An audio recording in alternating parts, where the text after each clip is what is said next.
telespectador amigo, você assiste agora o programa Conexão Alfa, a sua companhia sempre logo após o almoço pelo canal 38.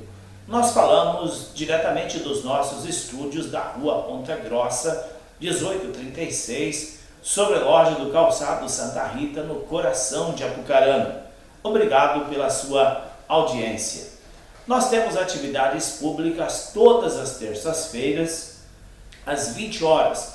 Falamos da mente, falamos do poder da mente, como direcionar a mente, como mudar o destino através da mudança dos pensamentos, palavras e ações. Também às sextas-feiras, 19h30 e sábado às 14 horas, temos constelações familiares e a entrada é 1 quilo de alimento. Você é o nosso convidado. Tudo bem, Maruxa? Tudo bem, e você? Tudo ótimo. Vamos falar sobre o que hoje no programa Conexão Alfa? Agora, nessa semana do Natal e do Réveillon, nós vamos falar de temas que acreditamos ser relevantes para que você seja feliz, próspero, tenha um caminho de sucesso no ano de 2015. E o primeiro item que a gente selecionou é a pergunta: como faço para ficar rico? O Dr. Celso agora vai falar tema por tema do que a gente, passo a passo, o que a gente precisa fazer para alcançar a riqueza que acho que todo mundo deseja. Como faço para ficar rico? Primeiro passo é saber o que é riqueza para certas pessoas. Vamos falar assim para uma pessoa que morou no sítio a vida toda. Qual é a maior riqueza para ele? É estar lá no sítio, embaixo das árvores, não tem um rio no fundo da propriedade, isso é riqueza. Para quem está na cidade, riqueza é ter um apartamento de cobertura, viajar todo final do ano, comprar carro novo todos os anos ou 2 vezes por ano, enfim, tem aí uma série de contextos. Mas nós aqui no IPTH, nós falamos da prosperidade ou da riqueza de uma forma sólida. Nós sempre falamos na prosperidade embasada em 3 pilares. Lembramos que riqueza significa uma coisa, prosperidade é outra. Por quê? A prosperidade ela tem uma visão bem ampla e abrangente. Por exemplo, em todas as palestras e terças-feiras, nós falamos sobre prosperidade e como alcançar a prosperidade, sempre embasada em 3 pilares. Primeiro, saúde, família e equilíbrio financeiro. Esses 3 pilares somados formam um grande pilar de riqueza ou um grande pilar de sustentação da prosperidade. Vamos imaginar aqui uma pessoa que é extremamente rica financeiramente e é extremamente doente. Essa pessoa é próspera? Não. Ela tem dinheiro, mas não tem felicidade que entra dentro do contexto daquilo que chamamos de prosperidade. Então a prosperidade obrigatoriamente ela passa pelos 3 pilares que nós citamos: saúde, família e finanças. A família também é um pilar importantíssimo.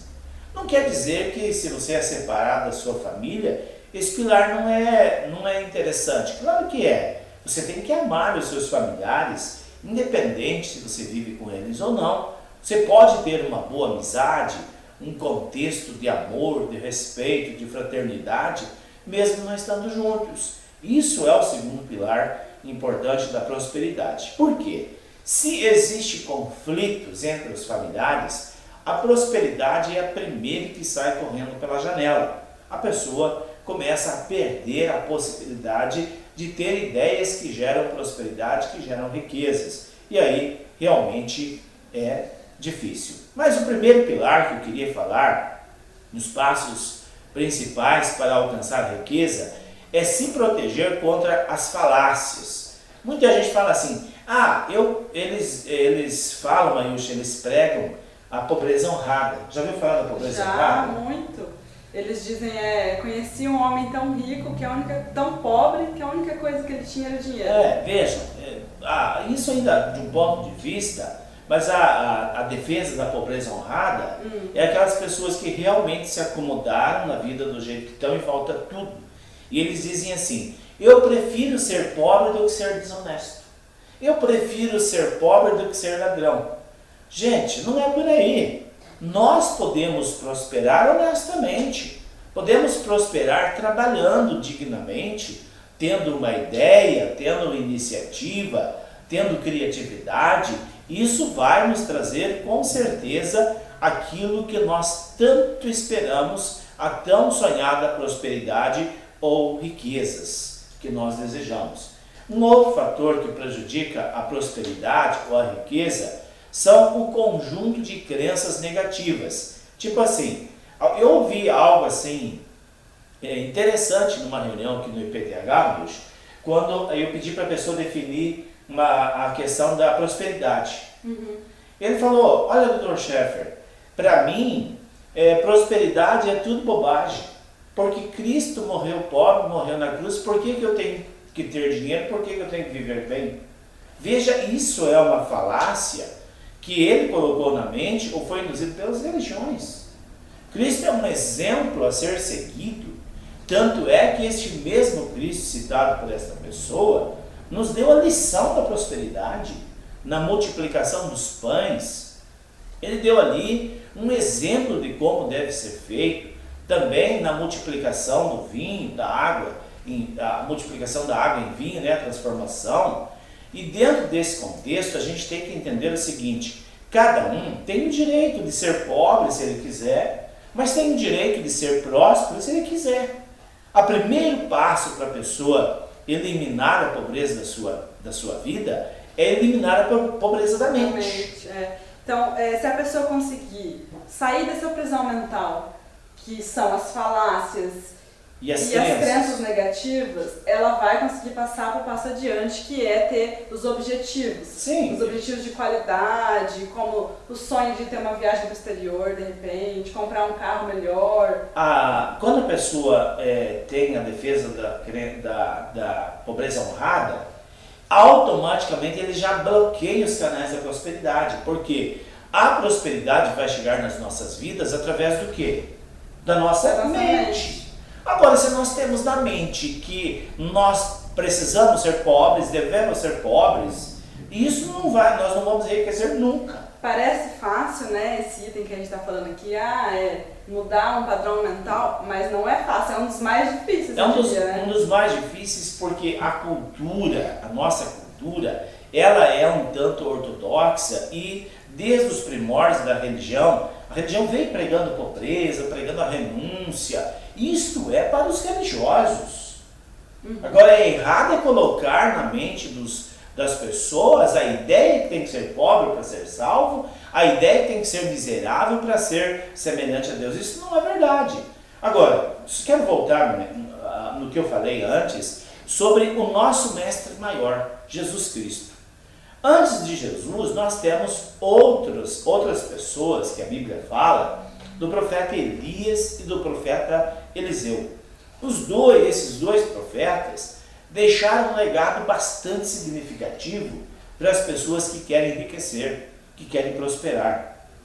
Na época dos profetas, conta a Bíblia que uma viúva devia para os credores por conta do marido dela não trabalhar, viver sempre falando de Deus, pregando. Imaginamos que o marido dessa mulher era um pregador e ele deixou dívidas e ela não sabia como pagar. E aí, quando os credores vieram para levar os 2 filhos por conta das dívidas, apareceu o profeta Elias. E aí ela se queixou para o profeta Elias que o marido dela tinha morrido e tinha deixado dívidas. E aí o profeta Elias perguntou para ela, mulher, o que você tem o que você tem na sua casa? Não tenho nada. O profeta perguntou novamente, o que você tem em sua casa? A mulher disse, nada a não ser um pouquinho de azeite.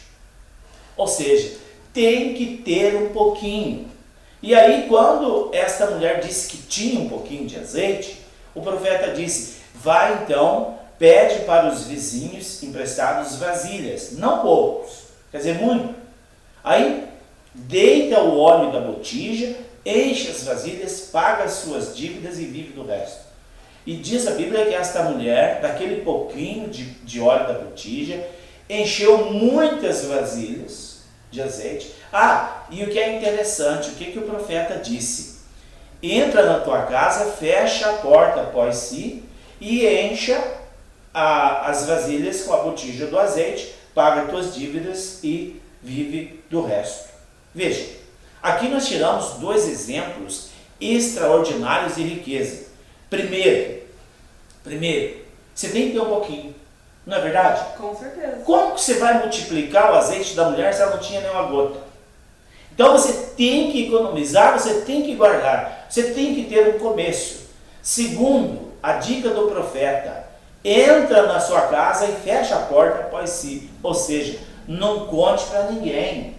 Não conte para ninguém os seus desejos, os seus sonhos, o que você está fazendo. Então veja, o segredo do sucesso é o segredo. Entre num fluxo de finanças, de um projeto de vida e não saia aí espalhando para meio mundo. Nesse ponto entra um outro tipo de crença que todo mundo diz o seguinte: ah, mas quando sobrar do meu salário eu vou guardar. Porque agora ainda não sobra, então eu não vou guardar. E aí o que ela faz? Ela faz uma crença de que quando sobrar ela vai guardar e ela nunca guarda. O que aqui nos passos que você já passou ao final, a gente fala o seguinte: a primeira coisa quando você recebe o salário é guardar um pouquinho. E depois pagar as contas. Deixa eu voltar aqui na questão que você falou. Nós estamos falando ainda da questão que você deve guardar um pouco, você tem que ter. O segundo passo que eu quero exemplificar agora, já vocês conhecem a passagem da viúva da farinha, que aconteceu da mesma forma, mas Jesus Cristo ele deixa um exemplo bem claro na multiplicação dos 5 pães e os 2 peixinhos. Ele precisava ter os 5 pães e os 2 peixinhos? Não, ele era filho unigênito de Deus, mas ele deixou um exemplo. Quem quer multiplicação, guarde um pouco. Deixe de comprar tudo que você enxerga, deixe a compulsão às compras, deixe de comprar o supérfluo e economize, guarde um pouco.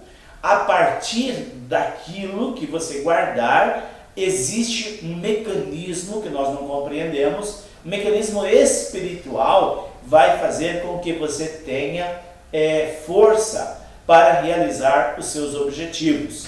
E aí, depois que a pessoa tem um pouco guardado, então ele faz um projeto de vida. Onde ele coloca os objetivos. Sim, ele tem que ter definido qual é o meu objetivo. É trocar de carro? Porque esses objetivos também é o motor que vai fazer o cara trabalhar. Sim, né? mas o motor que vai funcionar é o pouco que ele guardou. Com certeza. Então, é tudo agregado. Tudo agregado. Depois que você tem um pouco de dinheiro guardado, trace suas metas. Passe pelo processo da educação financeira, não compre tudo financiado. Tem gente que financia a casa, financia o carro, financia a viagem, financia a escola das crianças e financia o FIES. Gente, está arrumando para si um grande problema. Dívidas para 20 anos. 20 ou 30 anos, não faça isso. Tenha na sua mente o seguinte: você tem capacidade de transformar a sua vida a partir do pouquinho que você tem, através das mentalizações que nós ensinamos todas as terças-feiras aqui no IPTH, e você é o nosso convidado para participar das palestras. A gente está falando aqui que não, é importante não fazer dívidas, mas para quem já tem, um dos passos importantes para você enriquecer se faz aí suas contas e começa a quitar. É verdade. Chegamos ao final do nosso programa e voltamos na próxima oportunidade. Um grande abraço a todos. Até mais.